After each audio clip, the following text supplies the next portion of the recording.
Yes, it is. 100%. I'm working on China pretty heavily right now myself. I'm kind of kicking myself for not doing it earlier. It's also incredibly worth it on the ground side. I think it gets slept on a little bit. Cause I'd have to look at it again, but if I'm not mistaken, there are a lot of like, not copy and paste, but redos from other countries. But there are some unique vehicles as well. And on the ground side, they've all got like crazy reloads, decent penetration. So yeah, China is going to be one of the first ground countries that I start working on outside of the U.S. And as far as like their air tree goes, I only just started it last week, and I have had a blast. At the end of the stream each day, I've been, like I said, been doing it for the last couple of weeks. I've been doing biplanes at the end.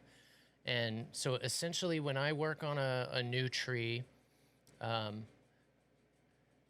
you're starting in rank 1, I usually like to play arcade. I'll play air arcade, as that allows you to kind of fly multiple planes, upgrade multiple crews. I try to do at least 3 crews for each country, just so when I do start playing ground or whatever, at least I've got some crews upgraded. You probably, if you can afford it, to go ahead and do multiple, but it's hard to consistently upgrade them. I've kind of found beyond 3. If you want to do just 1, I mean, do just 1, get them maxed out. You can do it that way too, but that's kind of how I've done it. And then when I get to like rank 3 and start getting rank 3, rank 4 aircraft, that's when I start switching over to Air RB, because the flight models are a little more realistic. It's a little slower. You only get the 1 respawn. So, you've got to be a lot more careful with, how you do your flight. Got to be careful with your ammo, because you don't get the auto reload when you're in Air RB. So you've got to go back to the airfield, land, wait for your repair or whatever, and then it'll reload you, and then you can go back out. You can do the same thing in arcade if you need to repair or whatever, but in arcade, whenever you run out of ammo, it automatically, after a certain amount of time, will reload you. So yeah, a lot of fun. China is 100% worth it. And I'm actually doing Japan right now, kind of at the same time. And I gave up and went back to China because I was enjoying the, the Chinese planes more. So China, Japan, I mean, every country has its perks and its drawbacks. So I'm not quite sure how the tree is going to get as you go farther, or like as I get deeper, but make sure you're paying attention. If you'll notice on the left-hand side, there's that 0 out of 5, 2 out of 6. That's how many aircraft you need to research in that rank to be able to unlock the next one. So it pays to look ahead and see like, okay, which aircraft you might want to go for, because you can see there are gaps in some of these countries. So you might be going down a particular row, and then, get down here and be like, oh, crap, now I have to go down this one because I can't hit the prereqs. So just make sure you pay attention to that as you do. Like, for instance, the Russian one, super easy. You basically just have to go down these 2 branches. Once you get to rank 3, that's it. You just go down 2 branches, and you can get all the way to top tier. No other tree is like that. All the other ones, you have to go down at least 3 or 4 branches to be able to get to top tier. So just something else to keep in mind as you're starting out. If there is like a particular vehicle that you want, I fell into that pothole a couple times. I tried to plan it out, and then it would change after an update or something. Anyway, very cool, super fun. I love collecting things, obviously, so War Thunder fits right into that. Yeah, so fun. Yeah, there you go. YOLO's got it. Yeah, and it's the same thing on the ground side, right? You end up with a lot of minutia from other countries, but then when you start getting to top tier, they've got some pretty unique stuff that definitely competes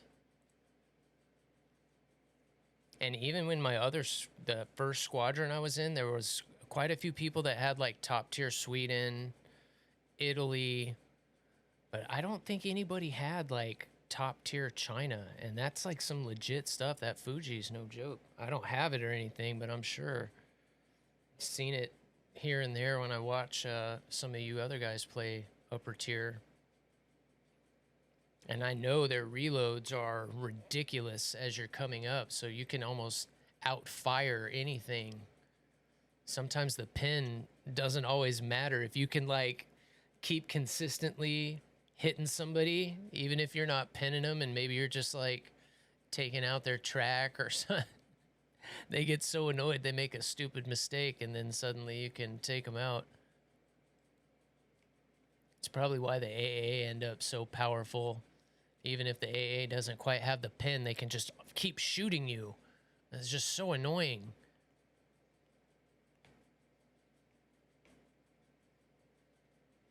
All right, what got me out of the F-18? Why did I jump back into this?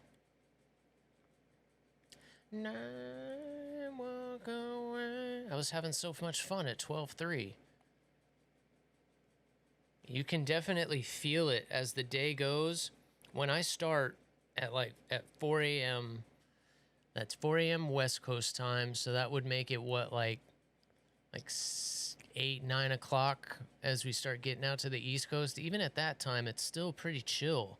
Like there's no spamming going on, or not nearly as much. As it starts to get to 8, 9 o'clock for me, you can just see it.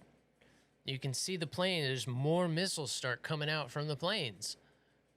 It's just crazy, almost like clockwork. I don't know if that has anything to do with maybe the age range of people that are getting on, or maybe like newer players that are figuring out their new planes. But spamming becomes a thing at like a certain time of the day, and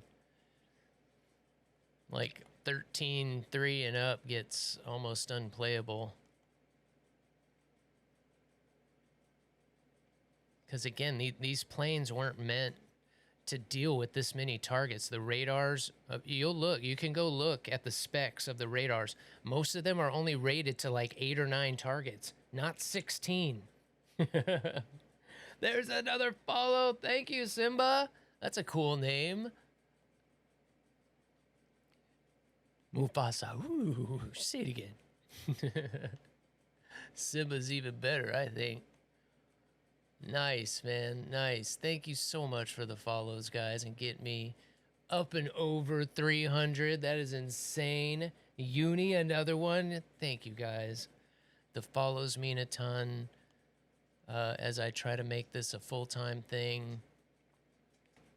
Unfortunately, we're 40-year-old virgin in it right now, and side businessing, selling a lot of this collection. As I acquired it, I doubled up, and because I wanted to open stuff. When I was younger, I left everything in the boxes, and I never enjoyed a lot of it, and I ended up losing a lot of it when we lost some storage stuff, when we had to downsize. And that was what I was upset about. I wasn't upset that I lost the stuff. I was upset that I never took it out of the boxes and like enjoyed it. So a lot of the stuff that I got afterwards, I started, getting one to rock and one to stock, basically. It's paying off now. As we're selling a lot of the box stuff that I've been able to open and enjoy. Now we'll sell the box stuff that kind of fund our first year of doing this and get the new PC done. Like I said, we got the sim stuff here. We just need to, we're waiting on the RAM to show up. I'm expecting the RAM to be here this week. Be able to do the build on Saturday. We'll be doing all the testing and stuff like that over the next couple of weeks while I work in, doing sim, and then that'll just be the regular thing. We'll do, War Thunder throughout the week while we mix in some sim, and then once or twice a week, we'll do a full DCS day where we just do a full mission, go through flying the aircraft, as we say, from soup to nuts. And yeah, while it will be exhausting, I'm sure, I can't wait. Ah, damn it. I can't get my timing down in this plane. I had it for a little bit, but if you can't get them to notch, you gotta wait till they get like just close enough to zip around them. Although this plane is fast enough, I can kind of just outrun them. I'm just used to doing that in the Hornet, especially the Super Hornet. You kind of gotta wait till those missiles get within a certain range, and then you can chaff a little heavier, pull kind of hard, and they'll go right by. Haven't quite mastered that in this plane yet, though. All right, let's switch back to this. There's a reason we were starting to come down. I hope your day is going well, too. Having guys pop in and chat and follow like that makes all the difference. And forgive me if I get a little behind on chat. We are still trying to level up on keeping up with that while also trying to not make a total fool of myself in the game. Yeah, when again, the PC that I'm on right now, I built back in 2011. So it's a DDR3 build. It's only got 8 gigs of RAM. And so yeah, it's chugging its little heart out to keep up. So that's another thing should be a thing of the past when we finish the new PC. You guys should be able to spam the Tangias and the stuff like that without slowing us down to a PowerPoint. But yeah, it'll always level back out.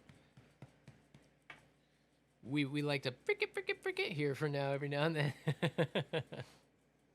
I was shocked, right? So like I was saying, I built this PC when I first came home, hoping to get like back into gaming, and then I had just recovered like from cancer and was home a lot. But then another family member got it. We had to downsize, and I ended up putting the PC into storage. I couldn't find any flight games I liked. War Thunder wasn't out yet. All there really was like flight sim.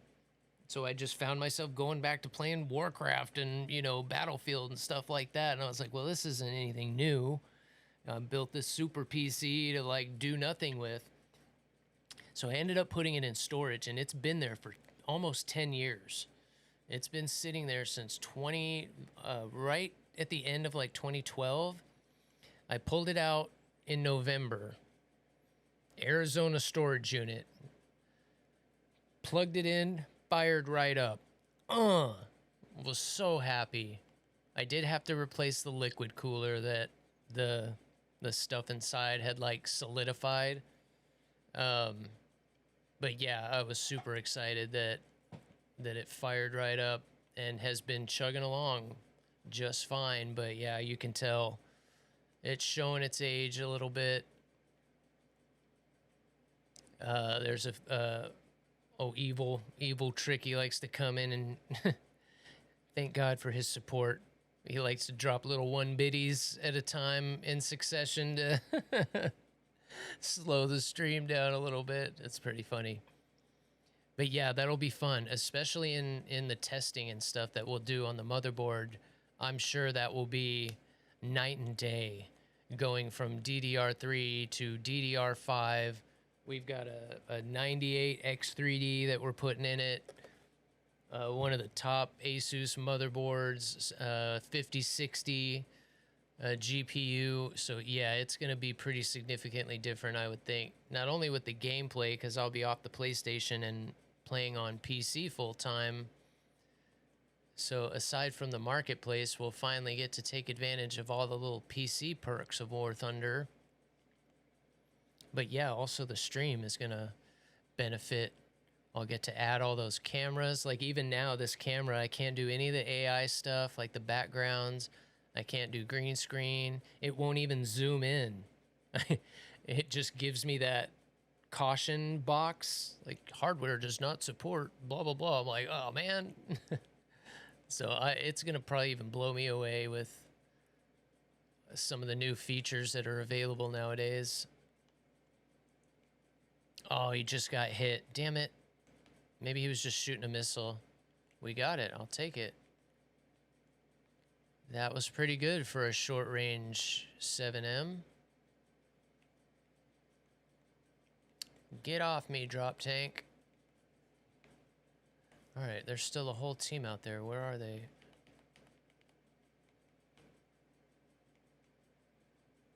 There's a yak.